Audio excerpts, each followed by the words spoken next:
జగన్ మెడకు Raghuramakrishnaraju custodial torture case బిగుసుకున్నట్లుగా తెలుస్తోంది. ఈ కేసులో జగన్ పై సంచలన ఆరోపణలైతే వస్తున్నాయి.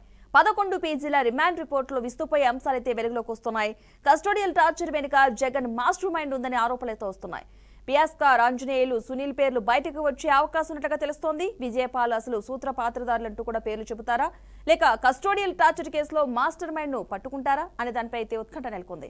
అయితే ఇప్పటికే ఈ కేసులో ఏ3గా జగన్ రఘురామ హత్యకు నాటి సిఐడిని కుట్రే అని విమర్శలు అయితే వెలువెత్తుతున్నాయి. కేసు నమోదు కాకుండానే హైదరాబాద్ లో రఘురామ అరెస్టుకు పోలీసులు యత్నం చేశారు. బైపాస్ సర్జరీ జరిగిందని తెలిసి కూడా గుండెపై దాడి చేసినట్లు కూటమి నేతలు అయితే చెబుతున్నారు. మొత్తంగా ఇదే అంశానికి సంబంధించిన పూర్తి సమాచారాన్ని మా ప్రతినిధి వాసు అందిస్తారు. వాసు,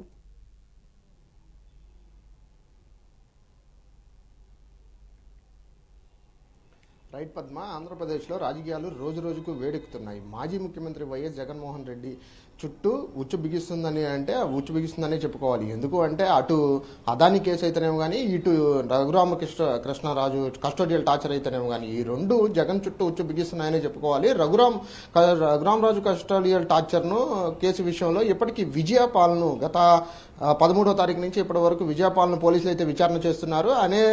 ఈ విచారణలో విజయపాల్ ఏ విషయాలు చెప్తారు, ఏ పేర్లు బయట పెడతారనేది సర్వతా ఉత్కంఠ పరిస్థితులు అయితే నెలకొని ఉన్నాయి. అయితే రఘురామరాజు కస్టోడియల్ టార్చర్కి సంబంధించి తీసుకొస్తున్నప్పుడు, అతను కస్టోడియల్ టార్చర్కి ఎప్పుడైతే గుంటూరు తీసుకొస్తున్నారో అప్పటి నుంచి సంబంధించిన 11 పేజీల రిమాండ్ రిపోర్ట్లో మాత్రం అనేక ఆశ్చర్యం కలిగించే విస్తుపోయే నిజాలు కూడా బయటకు వస్తున్నాయి. ఎందుకంటే రఘురామరాజు కస్టోడియల్ టార్చర్ విషయంలో అతనికి మాస్టర్ మైండ్ ఎవరైతే ఉన్నారో, ఈ టార్చర్ పెట్టి రఘురామరాజు సైతం టార్చర్ పెట్టాలనే ఉద్దేశంతో ఎవరైతే మాస్టర్ మైండ్ గా వ్యవహరించారో ఆ మాస్టర్ మైండ్ పేరు జగన్ పేరు అవటం, ఈ జగన్ ఇదంతా చేపించారని చెప్పి సర్వత్రా రాష్ట్రం అంతా చర్చలు అయితే నడుస్తున్నాయి. విజయపాల్ మాత్రం విచారణలో అసలు సూత్రధారులైన ఎవరైతే ఈ కస్టోడియల్ టార్చర్ కు సహకరించి రఘురామరాజును టార్చర్ చేయాలి అని చెప్పారో వాళ్ళ పేర్లు బయట పెడతారా లేదా, విచారణలో విజయపాల్ బయట పెడతారా లేదా అని మాత్రం అందరూ ఎదురు చూస్తూనే ఉన్నారు.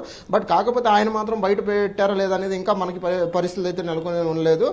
కానీ ఎప్పుడైతే అతను కస్టోడియల్ టార్చర్ విషయంలో అధికారులుగా ఉన్న వీరాంజనేయులు అయితేనేది, అప్పటి సిబిఐ చీఫ్ సునీల్ మాత్రం వీళ్ళిద్దరు పేర్లు బయటకు చెప్తారా లేదా అని మాత్రం చాలా మంది ఎదురు చూస్తూనే ఉన్నారు. అయితే ఇప్పటికీ రఘురామరాజు కస్టోడియల్ టార్చర్ ఫోర్స్కి సంబంధించి, ఆ కస్టోడియల్ టార్చర్కి సంబంధించి జగన్మోహన్ రెడ్డి, మాజీ సీఎం జగన్మోహన్ రెడ్డి ఏ3గా పోలీసులు అయితే చేర్చడం జరిగింది. ఈ నేపథ్యంలోనే విజయపాల్ జగన్మోహన్ రెడ్డి పేరును బయటకు ప్రస్తావిస్తారా లేదా అనేది ఖచ్చితంగా వేచి చూడాల్సి ఉంది. జగన్మోహన్ రెడ్డి పేరే కాకుండా మిగిలిన ఇద్దరు పేర్లు కూడా విజయపాల్ విచారణలో చెప్తారా లేదా, చెప్పిన తర్వాత జగన్మోహన్ రెడ్డిని అరెస్ట్ చేస్తారా లేదా అని సర్వత్రా ఉత్కంఠ పరిస్థితి నెలకొని ఉంది. అదేవిధంగా రఘురామరాజు నిర్బంధించిన గదిలోకి ఎప్పుడైతే కస్టోడియల్ టార్చర్కి సంబంధించి అక్కడి నుంచి హైదరాబాద్లో తన ప్రమేయం లేకుండా, ఈవెన్ ఎఫ్ఐఆర్ కూడా నమోదు చేయకుండా రఘురామరాజుని ఆ రోజున హైదరాబాద్లో అరెస్ట్ చేయడానికి అయితే ప్రయత్నం చేశారు. కానీ అక్కడ నుంచి హైదరాబాద్ నుంచి గుంటూరులో ఉన్న సిఐడి కార్యాలయానికి తరలించిన పిమ్మట ఇక్కడ సిఐడి కార్యాలయంలో అతను గదిలో నిర్బంధించడం అనేది జరిగింది. కానీ రాత్రి 11 గంటల సమయంలో 4 వ్యక్తులు రఘురామరాజు గదిలోకి వచ్చి అతన్ని కింద పడేసి అతని గుండెపై కూర్చొని మరి పిడిగుద్దులు గుద్ది అతన్ని చంపడానికి ప్రయత్నించారని రఘురామరాజు చెప్పడం అందరిని ఆశ్చర్యానికి అయితే గురి చేసింది. కానీ విచారణ జరగకుండానే